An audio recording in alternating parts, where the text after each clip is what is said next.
All right, welcome back to another episode of Hockey North Weekly. I'm your host, Tyler Lizotte, with the one and only Brendan Palu. Brendan, how are you doing today? Good. I'm well. It was an action-packed weekend at the rink. Ended in some rather controversial fashion, but other than that, it was good to be back on Canadian soil covering the game and the local teams, and nice to put a bow on some things once and for all, as well as preview some of the playoff series that are about to commence.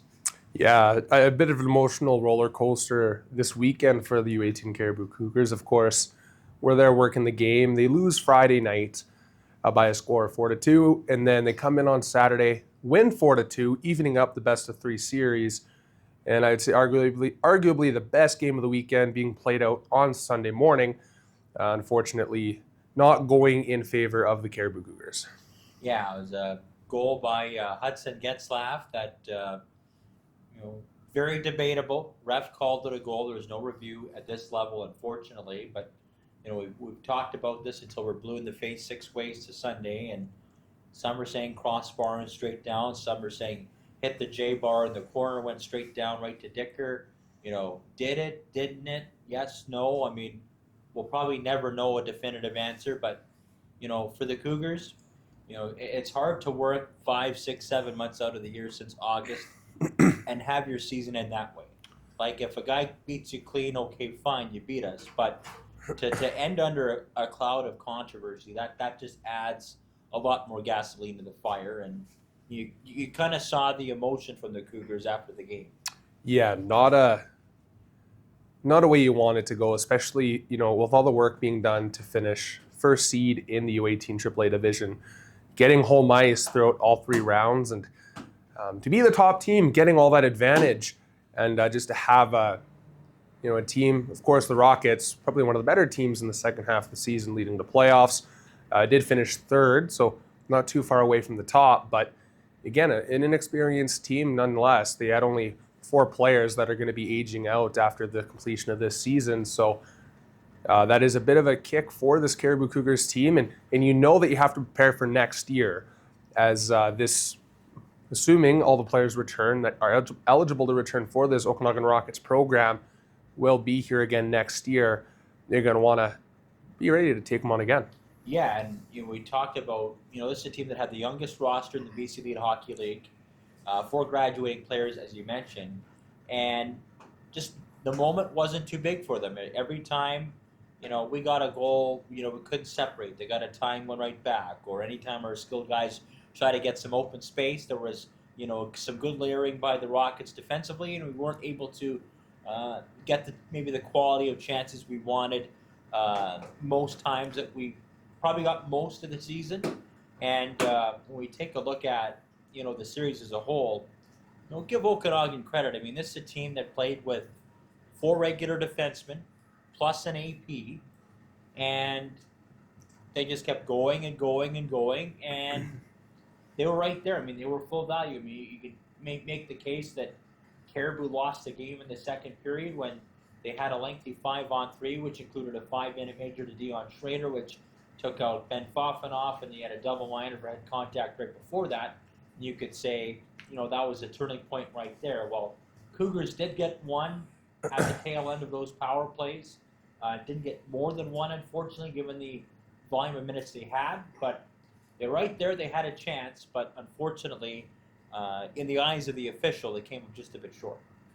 Yeah, so it's going to be a bit of a week of, I think, looking back and unpacking a little bit here for all of us here with the Caribou Cougars, and a lot of raw emotions. I know we spent collectively most of the day yesterday after the game ended just taking a breath, getting away from the rink, and just trying to let the emotions flow and come to a bit of a resolve. But moving on to the Prince George Cougars, they hosted the Victoria Royals for the 2 final home games of the regular season. Game on Friday was going to be a big game for the Cougars to win, as it was deciding ultimately who was going to finish at the top of the BC division. And by all accounts, the Prince George Cougars did fumble that opportunity. Yeah, they fell flat. Victoria winning by a 6-3 score in that game. Victoria pulled away early. Prince George did their best to try and make it close late, but to no avail. Royals clinch the second seed and will play the Tri-City Americans in round one. Prince George Cougars, with that loss, guaranteed to play the Portland Winterhawks, as they're going to want to exercise some demons when it comes to the Winterhawks. They have been the Cougars' kryptonite when it comes to the postseason, dating back all the way to 2017. During that run, that fell well short in the first round. Cougars, of course, falling to Portland 3 years ago in the playoffs, and then in last year's hard-fought six-game Western Conference final. And, of course, these long, storied rivals back at it again in the first round. And while I give the Cougars a bit of a slight edge in terms of their talent and their roster, this is a team that has beaten Prince George 4 times this year, albeit all were early in the season, all prior to the trade deadline. Both teams are a little bit different than what they were when they played each other, and we'll see what happens. I mean, it's I don't want to call it a pick'em series, but it's not going to be a physical thing with the Cougars. It's getting over that mental hurdle and finally slaying the dragon when you've come up so short against a specific team in the playoffs, going on 8 years. Obviously, for this current group, it's more like 2 or 3, depending on when they started playing in the WHL. But this is going to take a lot of mental fortitude for the Cougars to, get past the Winterhawks and to find a way to finish them off first, once and for all. Yeah, the task is heavy for the Prince George Cougars heading into that series. And up until this point, I think the Caribou Cougars, the Prince George Cougars, there have been times where they have shown that they can rise up to the occasion and get the job done against big teams. And there's been times as well where, case in point, the Friday night game, where they can't get over that mental hurdle or whatever that may be. So it's going to be a very interesting series that I don't know if I can pick convincingly either way who's going to come out on top. Yeah, I think what we do know, or what we can expect, is that it'll probably be a 6 or a 7 game series that will likely be very close and will come down to a bounce or two, similar to what we saw last year. That's how I see it going as well, and I think the X factor for it in favor of the Caribou Cougars is the goaltending provided by Joshua Ravensburg. And I mean, last year in the playoffs, even against Portland, I thought he was stellar all throughout, and comes back bigger and stronger this year into the playoffs. Facing Portland round one, he might be that difference maker. Yeah, I mean, Portland's got 2 rookies in net, whether it's Marek Schlenker or Andre Stebatak. So we'll see who the coaching staff goes with there for the Winterhawks. They have a choice to make. They might rotate them. Who knows? But with Rave's experience going into the playoffs, no excuse for him not to perform. There's a lot of expectations on Josh Ravensburg, and he's going to have to be at his best in order for the Cougars to come out victorious in this series. Very well said. And I also want to touch on, while we have a minute, on topic of the Western Hockey League. We're going to have a lot of local content in the 3 versus 6 matchup in the Western Conference, where the Spokane Chiefs will take on the Vancouver Giants. You've got Cameron Schmidt of the Giants. You've got Smith Redmond and Chase Harrington of the Spokane Chiefs. That has the potential to be a good series. I think Spokane's a little bit better, a little bit deeper, but Burkhardt is coming on in that Giants goal, and Vancouver's a team that can sneak up and bite you if you do take them a bit lightly. Yeah, I mean, the Vancouver Giants proving at many times throughout the season they're a team that can't take control of a game, and it seems whenever Burkhardt is hot, that team is finding ways to win in every situation. Doesn't matter if they end up being down in the game, if they're leading in the game. That stability in the net from Hood really motivates that group up front, and they got a lot of firepower leading the charge there. Obviously, Cameron Schmidt and Mazden Leslie on the defensive end, providing a lot on the power play as well as 5-on-5, and a team that, by all accounts, is incredibly well coached.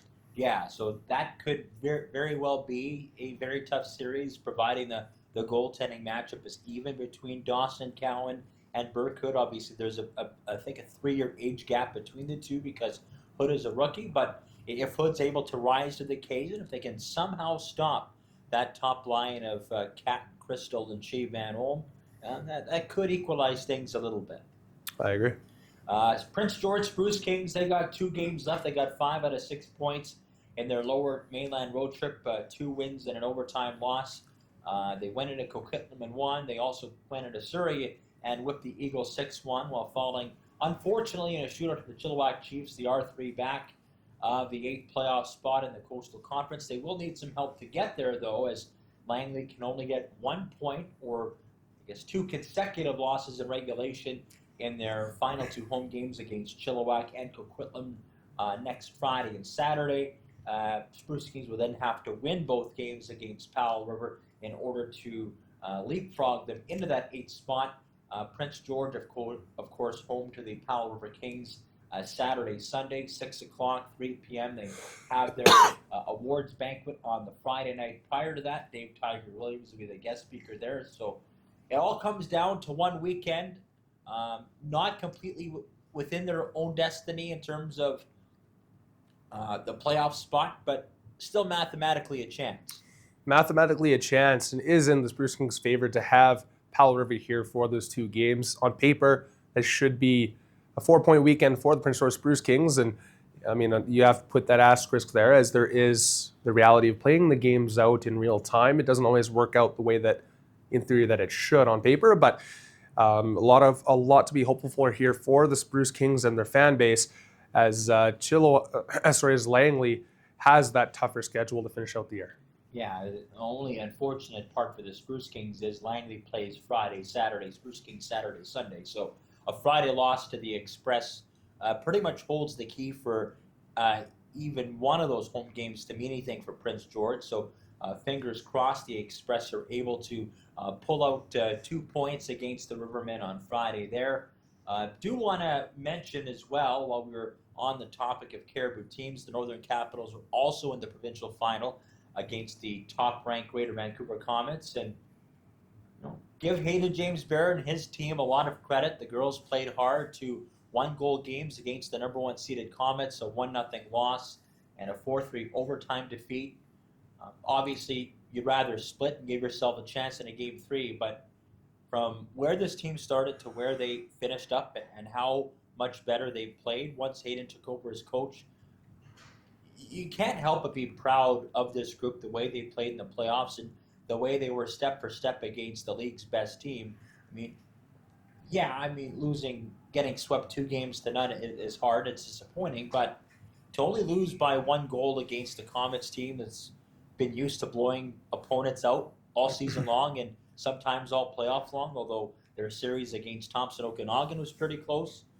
It's a feather in cap and a credit to how far this team has come over the course of the season. Yeah, this Northern Capitals team, being a much younger team in the female division, has really shown a lot of growth over the year, and to be able to come into the playoffs, have a very convincing effort against the Rush to advance to the league final, and really giving the Comets a real hard time securing a championship. I mean, you get to a point there, as you said, on the second game, you're in overtime.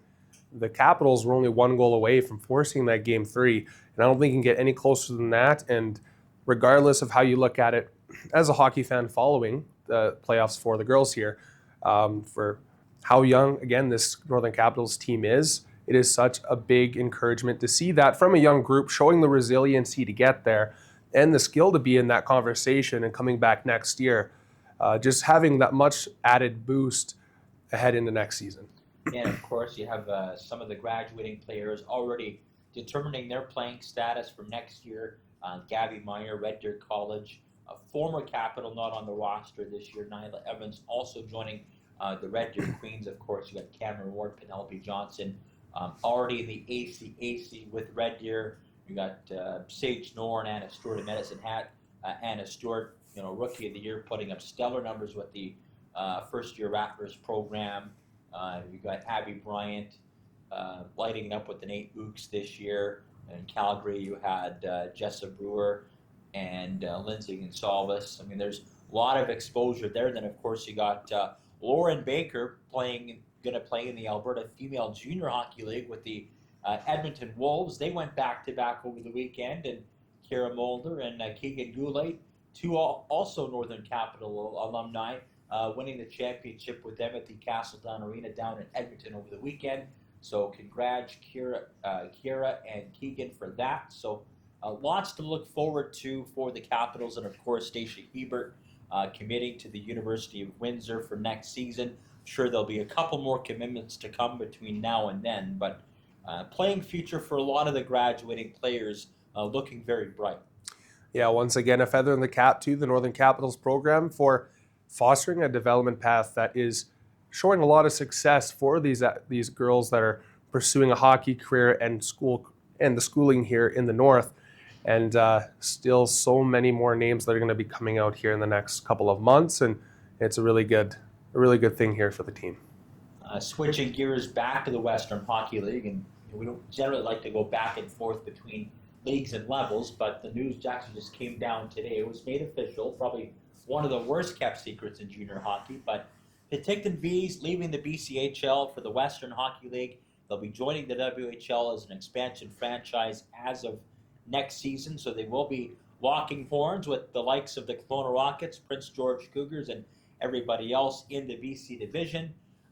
Pretty big move, and really the only move the Vees could make after the eligibility changes to the collegiate rules coming in November, with all the major junior players becoming NCAA eligible. And then then after that announcement, the league putting out their ownership application process to take a second crack at the Chilliwack market for 26-27. So if all goes according to plan, the BC Division and the Western Hockey League could expand by as many as 2 teams as early as 26-27, with Penticton dropping the puck in September. Yeah, really big moves here for the Western Hockey League, and of course, it's going to be very exciting to see these. Well, for this season, seeing Penticton break into the WHL, as we do have the expansion draft set for May 7th. We still don't know the full details of how that's going to look. Of course, there's a rule within the league when it comes to trading players that are 16, 17. They need to be able to waive a trade clause, or the team cannot move them. So it's going to be interesting to see how they work everything out for assembling a roster to play for this season. But if you're a Western Hockey League fan, and most importantly a Penticton Vees fan, a very exciting time.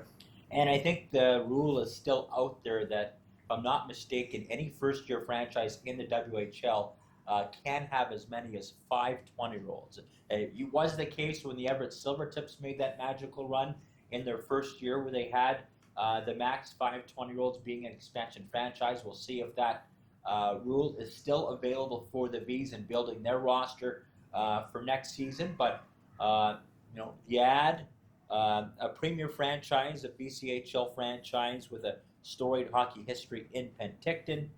That's a big blow for the BCHL, as that's a crown jewel franchise for them. And on the BCHL side of things, you lose Penticton. You're not sure where the Chilliwack Chiefs are going to play potentially in 26-27. They might play in Chilliwack in 25-26, but with the Coliseum now shifting back towards the city ownership there, they're in a bit of flux, and that city, that market's been rumored to be a WHL market again for quite some time. Yeah, I mean, it's a lot moving in the junior hockey landscape, and these are 2 major moves.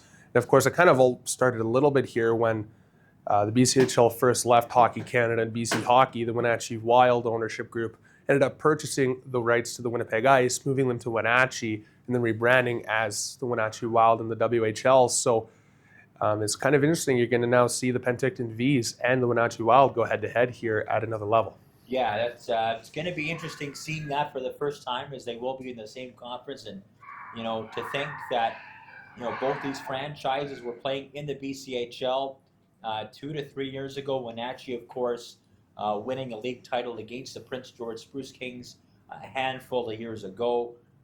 It's going to be awkward to see that, but it's going to be neat to see that as well if you're a diehard junior hockey fan. Of course, we cover the sport as much as we do. Then, of course, you've got the restructuring between the KI and the Pacific Junior Hockey League. A lot to sort out there. A handful of teams have already been approved for Tier 1 status.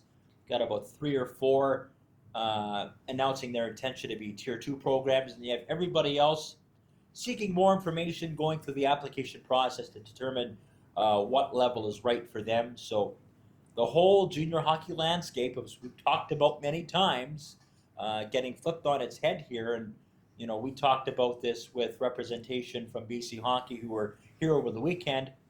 Next 3 to 5 years, you're going to see a lot of moving parts. Yeah, a lot of things continuing to shift and change as the landscape in some for some leagues grow, for some leagues regresses, but overall, um, I believe this is going to overall benefit the athletes the most. I think going forward. Yeah, and especially the BC born kids, where you're seeing a lot more imports in the BCHL. They're going to have decisions to make too. I mean, do you go to the KI where there seems to be a shift towards more BC born players and local products, and there's that connection with those kids in those communities? Or do you roll the dice, play in the BCHL or whatever, and play at that junior A level? So a lot of decisions to make there, but should be a lot to unpack here in the coming months and seasons ahead. I do want to mention our guest for this week. I spoke to Williams Lake product, Jada Wood of the Okanagan Hockey Academy. She recently committed to Queen's University, Ontario. She is my guest this week, and here's the chat I had with Jada on her commitment as well as her time with Okanagan and growing up in Williams Lake. Back on Hockey North Weekly here, our guest this week on our podcast, Jada Wood of Williams Lake from the Okanagan Hockey Academy. Jada, welcome to the podcast. Yeah, thank you for having me. Well, Jada, you just finished off your second season with the Okanagan Hockey Academy U18 prep team. A good year for you personally. 23 points, 29 games, 14 penalty minutes. I guess just talk about your season and just maybe touch on the progression, at least stats wise, from year one to year two. Yeah, I definitely think my first year was kind of a rebuild of a team.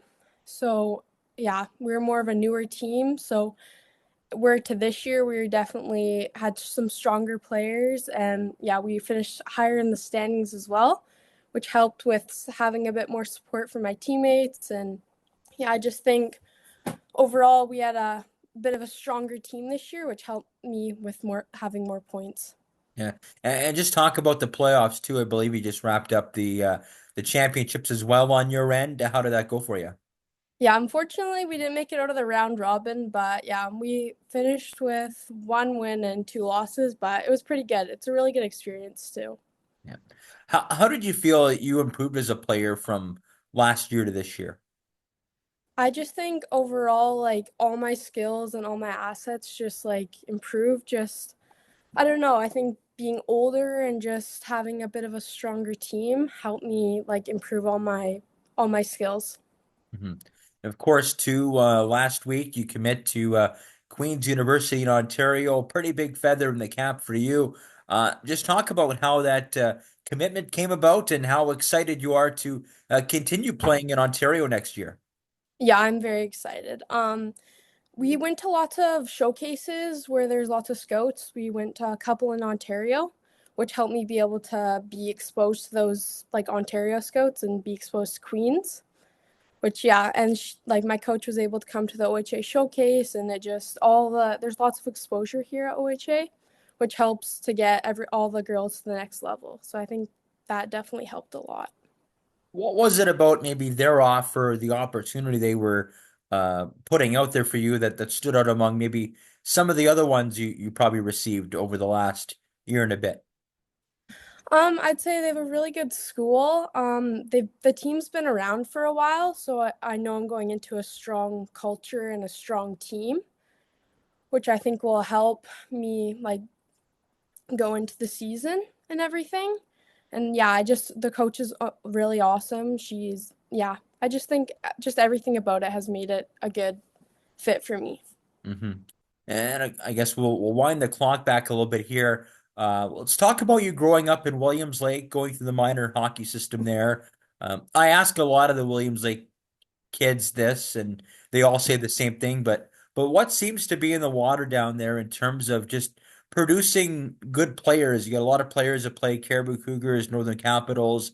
They move on and get opportunities. Obviously, you played academy and you're playing at a high level there too. But what is it about the development model there that allows you to kind of not only get up to that AAA level, but even further to go to post secondary?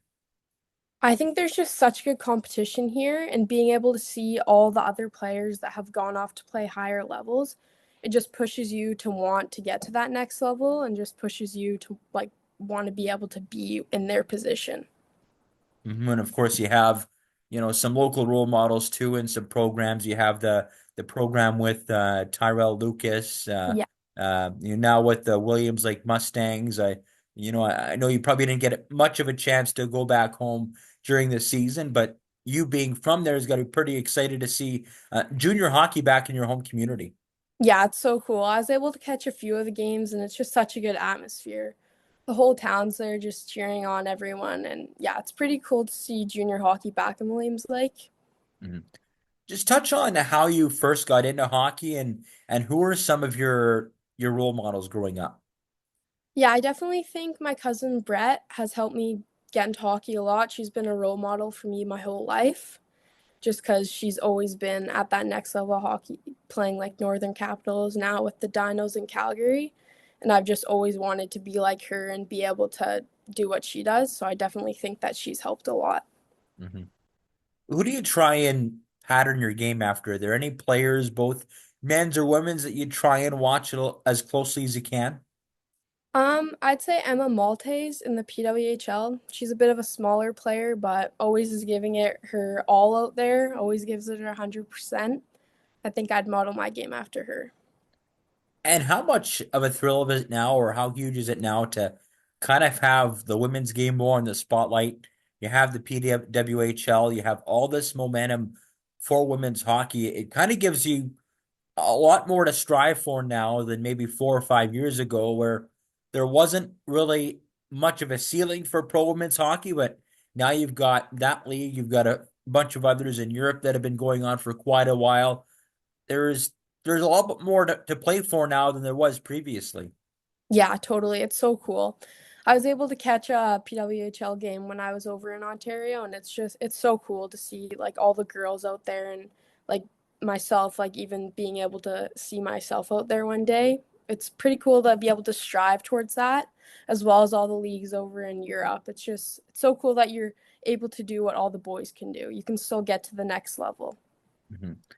One thing that we've noticed in the AAA level, and you might have noticed this too, where you're playing, is that they're slowly allowing a little bit more body contact in the women's game. And I know not body checking specifically, but it seems like there's a little bit more physical contact. And I think part of that's the trickle down effect of the PWHL, where you're seeing a lot more getting in contact too.